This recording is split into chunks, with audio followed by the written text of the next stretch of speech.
भारत चीन सीमा पर शनिवार को ऐसा हादसा हुआ कि करोड़ों भारतीयों की आंखों में आंसू आ गए। भारतीय सेना के 5 जवान शहीद हो गए। एक तरफ भारतीय जवानों की मौत पर लोग सोशल मीडिया पर दुख जता रहे हैं, वहीं हादसे की वजहों को लेकर भी चर्चा चल रही है। जानकारी के अनुसार सेना के जवान मिलिट्री एक्सरसाइज के बाद देर रात T-72 टैंक से लौट रहे थे। सासेर बांग्सा में जवान टैंक से श्योक नदी पार कर रहे थे।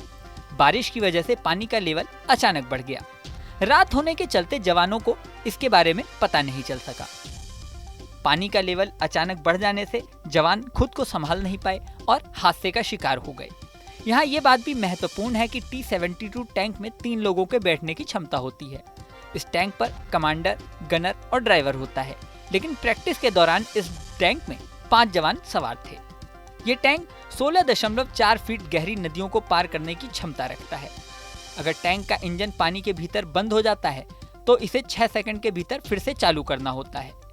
ऐसा नहीं करने पर कम दबाव होने के कारण T-72 के इंजन में पानी भर जाता है।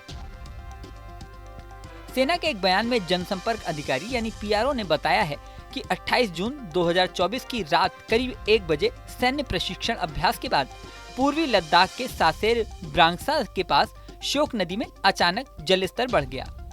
जलस्तर अचानक बढ़ने से सेना का एक टैंक इसमें फंस गया।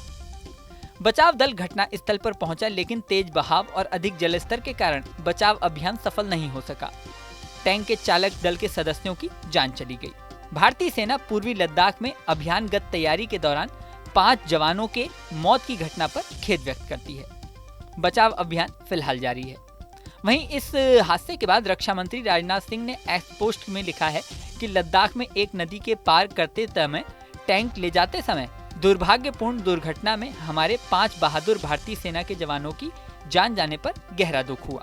शोक संतप्त परिवारों के प्रति मेरी हार्दिक संवेदना।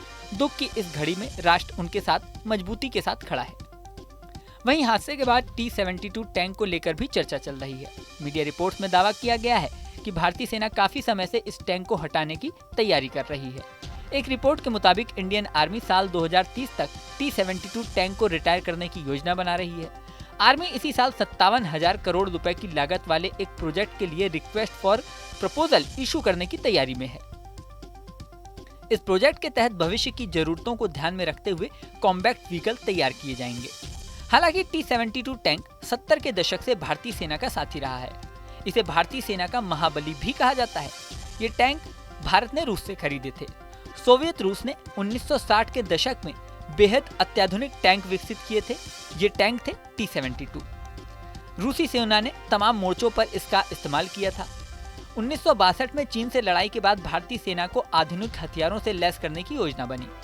इस दौरान 1970 के आसपास भारत ने रूस से T-72 टैंक खरीदने शुरू किए।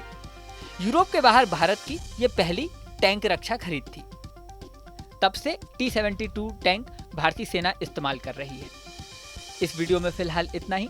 जाने से पहले सबसे जरूरी बात, हमारे चैनल न्यूज नेशन को अगर आपने सब्सक्राइब नहीं किया है तो सब्सक्राइब कर लें। इसी के साथ स्क्रीन पर दिख रहा बेल आइकन प्रेस कर दें, जिससे हमारे नए वीडियोस की नोटिफिकेशन आपको मिलती रहे।